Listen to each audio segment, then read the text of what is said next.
Hello. So in this video, I'll be discussing ionic bonds and covalent bonds. So let's just discuss the most well-known ionic bond, which is probably sodium chloride. The symbol for sodium on the periodic table is Na, and it's the amount of valence electrons it has is 1. So let me just draw that. I'm just going to be using 2 protons, so then we can save time.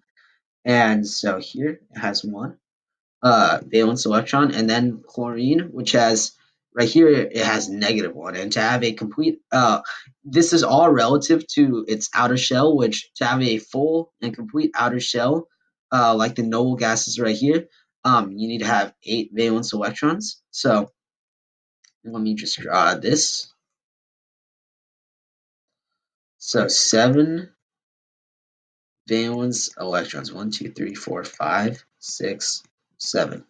And so what the sodium, because the sodium only has 1, and it can't get a full outer shell from being with chlorine. So what ends up happening is the sodium ends up giving its 1 valence electron to here.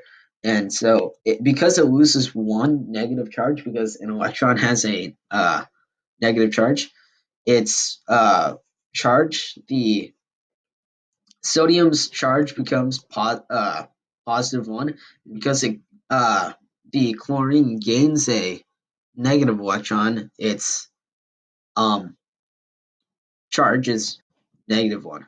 So now, because their charges are opposite, they end up bonding together, and then it becomes sodium chloride or salt. Okay. Now I'll be discussing covalent bonds. So covalent bonds are bonds in which valence electrons are shared, I would say. So the most well-known covalent bond is probably H2O, and this everyone knows is water.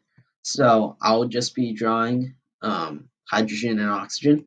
So hydrogen only has a atomic number of 1, so then there would only be 2 right here. And then because it's in the first group, it would only have 1 electron, and there's 2 hydrogens right here indicated by the 2 right here. So I would be drawing another one, and this is hydrogen, and this is also hydrogen. So I'll just draw the symbol, and then there's oxygen. And I'm not sure what the atomic number of oxygen is, but here. And then this is its outer shell. Oxygen has a it's in the if we go back to here, it's in the -2 group, which that means that they have 6 valence electrons. So 1, 2, 3, 4, 5, 6. And this oxygen right here doesn't have a full outer shell, and to gain a full outer shell, they need to have a 2 valence electrons. So what ends up happening is a bond is created right here. Okay, so then you indicate a bond by using a line.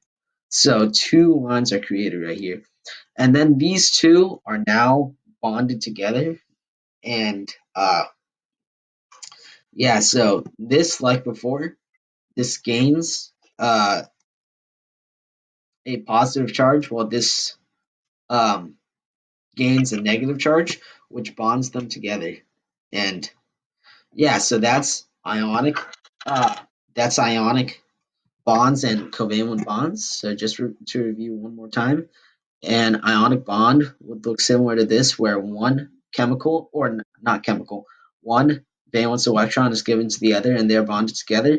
And covalent bonds are like this, where it creates a bond because the 2 valence or however many valence electrons are